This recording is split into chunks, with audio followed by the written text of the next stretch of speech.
O lar adventista. Tamanho da família. Grave dano às mães, filhos e à sociedade. Há pais que, sem considerarem se podem ou não sustentar uma grande família, enchem a casa com esses pequenos seres desajudados, que dependem inteiramente dos pais para instrução e cuidado. Isto é um grave erro, não apenas para com a mãe, mas também para com os filhos e a sociedade. Os pais deviam ter sempre em mente o bem futuro de seus filhos. Não deviam ser compelidos a devotar cada hora e opressivo trabalho a fim de prover às necessidades da vida. Antes de aumentar a família, devem pensar se Deus é glorificado ou desonrado com trazerem filhos ao mundo. Devem buscar glorificar a Deus por sua união desde o princípio e durante todo o tempo de sua vida de casados. A saúde da mãe é importante.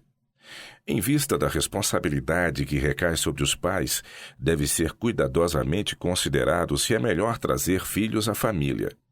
Tem a mãe suficiente força para deles cuidar? E pode o pai dar-se a prerrogativa de bem modelar e retamente educar a criança?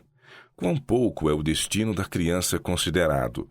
A satisfação da paixão é o único pensamento, e cargas são impostas à esposa e mãe que lhe minam a vitalidade e paralisam a faculdade espiritual. Com a saúde enfraquecida e o espírito desencorajado, ela se cerca de um pequeno rebanho, do qual não pode cuidar como devia. Faltando-lhes a instrução que deviam ter, eles crescem para desonrar a Deus e comunicar a outros os males de sua própria natureza. E assim se forma um exército que Satanás maneja como bem entende. Outros fatores. Deus deseja que os pais ajam como seres racionais e vivam de maneira que cada filho possa ser devidamente educado, a fim de que a mãe tenha força e tempo para empregar suas faculdades mentais para disciplinar os pequenos para a associação com os anjos.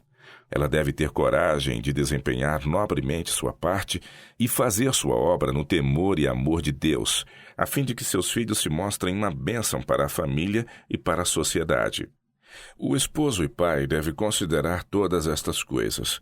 Não venha a esposa e mãe de seus filhos a ser sobrecarregada e oprimida com desânimo. Deve ele cuidar que a mãe de seus filhos não seja colocada em posição de não poder cuidar devidamente de seus numerosos pequenos, vindo a crescerem sem educação apropriada.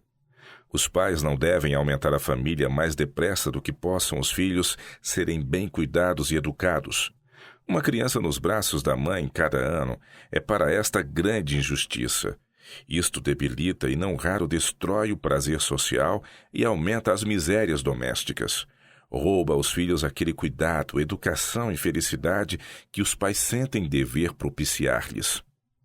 Conselho a pais com família numerosa. A pergunta que vos compete fazer é: estou formando uma família para fortalecer a influência e engrossar as fileiras dos poderes das trevas, ou estou suscitando filhos para Cristo? Se não governai vossos filhos e não lhes modelais o caráter de modo que correspondam aos reclamos de Deus, então quanto menos filhos houver para sofrer as consequências de uma educação defeituosa, tanto melhor para vós, seus pais, e melhor para a sociedade. A menos que os filhos possam ser educados e disciplinados desde o berço, por uma mãe sábia e judiciosa, que seja conscienciosa e diligente, e que governe sua casa no temor do Senhor, talhando e moldando o caráter deles para que possam estar à altura das normas de justiça, é pecado aumentar a família. Deus vos deu raciocínio e quer que o useis. Pais e mães, quando sabeis que sois deficientes no conhecimento de como educar vossos filhos para o Mestre, por que não aprendeis vossa lição? Por que continuais a trazer filhos ao mundo para engrossar as fileiras de Satanás? Deus está contente com esta demonstração? Quando vedes que uma grande família sobrecarregará duramente vossos recursos, quando vedes que a mãe está cheia de filhos e que ela não tem tempo entre os nascimentos para fazer a obra que cada mãe necessita fazer, por que não considerais os resultados? Cada filho suga a vitalidade da mãe, e quando pais e mães não usam a razão neste assunto, que oportunidade têm os pais ou os filhos de ser devidamente disciplinados? O Senhor convida os pais a que considerem devidamente este assunto à luz de realidades eternas. Considerações de economia. Devem os pais considerar com calma que provisões podem ser feitas para os filhos. Não têm direito de os porem no mundo para serem uma carga aos outros. Têm eles um meio de vida em que podem confiar quanto ao sustento da família, de maneira a não se tornarem pesados aos outros?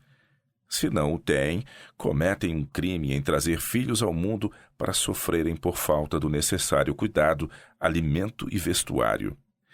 Os que são seriamente deficientes em tato comercial e os menos qualificados para se ajustarem no mundo geralmente enchem a casa de filhos, ao passo que os habilidosos para adquirir propriedades em geral não têm mais filhos do que aqueles que podem bem atender. Os que não estão qualificados para cuidarem de si não deviam ter filhos. Como, às vezes, problemas são trazidos à igreja. Muitos que mal podem viver solteiros resolvem casar e formar uma família quando sabem que não têm com que sustentá-la.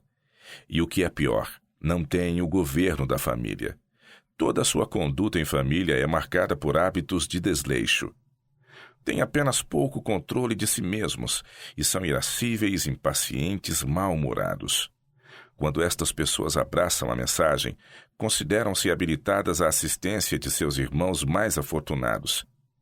E se suas expectativas não são satisfeitas, queixam-se da igreja e acusam-nos de não viverem sua fé. Quem deveria sofrer nesse caso? Deve a causa de Deus ser consumida e esgotados os tesouros em diferentes lugares para que sejam cuidadas essas grandes famílias de pobres? Não. Os pais têm de sofrer as consequências. Eles não sofrerão em sentido geral maior falta após aceitar o sábado do que a que experimentavam antes. Como o trabalho missionário é limitado. Ao enviarem-se missionários a campos distantes, devem ser selecionados homens que saibam economizar, que não tenham família grande e que, compreendendo a brevidade do tempo e a grande obra a ser realizada, não encherão de filhos o lar, mas se conservarão livres tanto quanto possível de tudo que lhes desvia a mente de sua grande obra. A esposa, se devotada e deixada livre para fazê-lo, pode, colocando-se ao lado do esposo, realizar tanto quanto ele. Deus abençoou a mulher com talentos para serem usados para sua glória, em levar muitos filhos e filhas a Deus, mas muitas que podiam ser eficientes obreiras são conservadas no lar para cuidar dos pequenos. Necessitamos de missionários que o sejam no verdadeiro sentido da palavra, que ponham de lado considerações egoístas e que permitam que a causa de Deus venha em primeiro lugar e que, trabalhando com simplicidade para a sua glória, estarão prontos a qualquer momento para irem aonde Ele lhes ordene trabalhar, em qualquer mister, a fim de espalhar o conhecimento da verdade. Homens cujas esposas amem e temam a Deus e que possam ajudá-los na obra são necessários no campo missionário. Muitos que têm família saem a trabalhar, mas não se entregam inteiramente ao trabalho. Sua mente está dividida.